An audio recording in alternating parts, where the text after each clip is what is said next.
तो चलिए आज सीधे बात करते हैं लेखक, निर्देशक, एक्टर अभय गोयल के काम की। हमारे पास जो जानकारी है उसमें उनके कई प्रोजेक्ट्स हैं, शॉर्ट स्टोरीज भी, और जो किरदार उन्होंने निभाए वो भी। हाँ, काफी लंबी लिस्ट है वैसे। हाँ, तो इस डीप डाइव का मकसद सिर्फ लिस्ट देखना नहीं है, बल्कि ये समझना है कि उनके काम का दायरा कितना बड़ा है। क्या कोई खास पैटर्न है, कोई थीम जो बार बार आती हो? बिल्कुल। और पहली नजर में ही ये जो रेंज है ना, ये काफी सोचने पर मजबूर करती है। सही कहा। अच्छा, तो कहाँ से शुरू करें? कहानियों से? हाँ, कहानियों से करते हैं। जैसे सोर्स बताते हैं कि एक तरफ तो समय चक्र जैसी कहानी है, जीवन मूल्यों पर, और दूसरी तरफ एकदम हल्का फुल्का ह्यूमर, जैसे only sorry no thank you. हाँ बिल्कुल, कितना कंट्रास्ट है। मतलब एक सीरियस नोट है और एक एकदम लाइट। और फिर क्राइम भी है, 1-2 का 1 में, जैसे कानून और अपराध का टकराव। और रिश्तों की उलझने भी हैं। शुभ मंगल मर्डर का नाम देखा मैंने, उसमें प्यार और नफरत, वो वाला एंगल। हाँ, तो मतलब comedy, crime, human values, relationship drama, सब कुछ है। और पारिवारिक रिश्ते भी, जैसे हम दोनों हैं अलग अलग, और फिर क्राइम की दुनिया में ही जिला ठाकुर गंजली है। मतलब एक ही इंसान लिख रहा है, डायरेक्ट कर रहा है, और जॉनर कितने अलग अलग। यही तो इंटरेस्टिंग बात है। हाँ, यहाँ ये देखना जरूरी है कि ये सिर्फ अलग अलग जॉनर नहीं है, बल्कि शायद मानवीय अनुभव के अलग अलग पहलुओं को एक्सप्लोर करने की कोशिश है। जैसे प्यार और लालच जैकपॉट में, या फिर फ्लाइंग गर्ल्स में 4 लड़कियों का साहस। पति पत्नी की नोक-झोंक भी है, एक्स्ट्रा अफेयर यू एंड मी में। अच्छा, हाँ, हम तुम और फैमिली का भी जिक्र है, एक दृष्टि बाधित जोड़े का संघर्ष। हाँ, तो ये सब रिश्तों के ही तो अलग अलग रंग हैं। हाँ, अलग अलग सिचुएशन में। और फिर थोड़े डार्क थीम्स भी हैं। हाँ जैसे धोखा, गेम ओवर, या लालच। लालच नाम ही काफी है। बिल्कुल। और महत्वाकांक्षा भी। लास्ट चांस में गायक की, इंदु राजवंशी में शायद सत्ता की, एक वकील का साहस भी है, फ्लाइट 302। और विलन का हीरो बनना, द किलर में। प्यार का एक अलग एहसास, 22 डेज। और कॉमेडी भी है, मैडम वाईफाई। लिस्ट तो लंबी है। हाँ, लंबी है। और ये सब दिखाता है कि सामाजिक टिप्पणी, अपराध, रोमांस, कॉमेडी, कई जॉनर को छुआ गया है।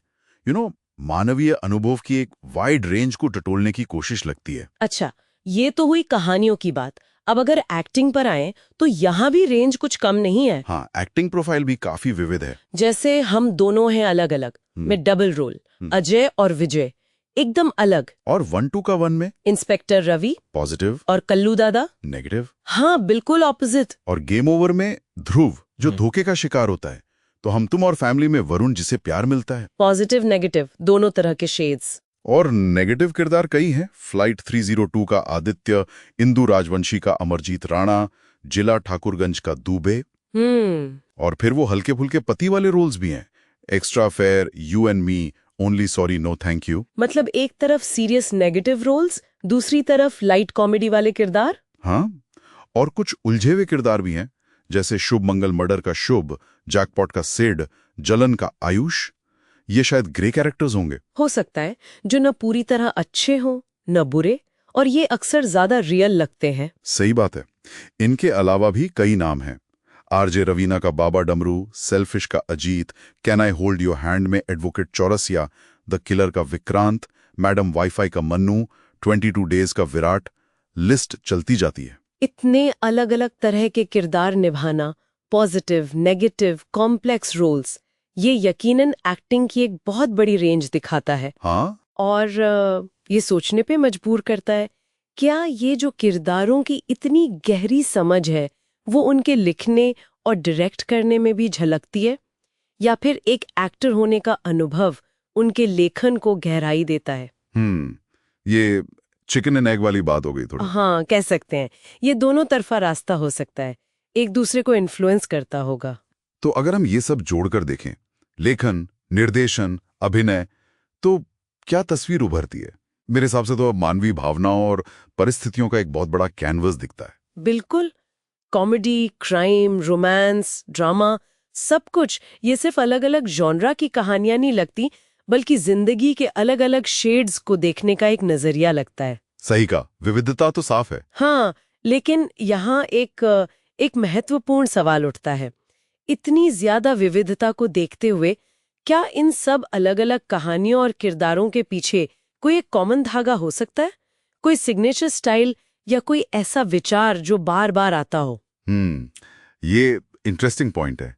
क्या कोई कोर फिलॉसफी है जो इन सबको जोड़ती है? हाँ, या दुनिया को देखने का कोई एक खास तरीका जो जॉनर बदलने पर भी बना रहता हो, ये खोजना दिलचस्प होगा। ये वाकई सोचने वाली बात है। अच्छा, सोर्सेज में ये भी लिखा है कि इनमें से कई प्रोजेक्ट्स यूट्यूब पर हैं। अच्छा? तो मतलब अगर कोई और गहराई में जाना चाहे तो शायद खुद देखकर इन सवालों के जवाब ढूंढने की कोशिश कर सकता है। हाँ, ये तो फिर एक अलग ही खोज हो जाएगी अपने इंटरप्रिटेशंस निकालने की।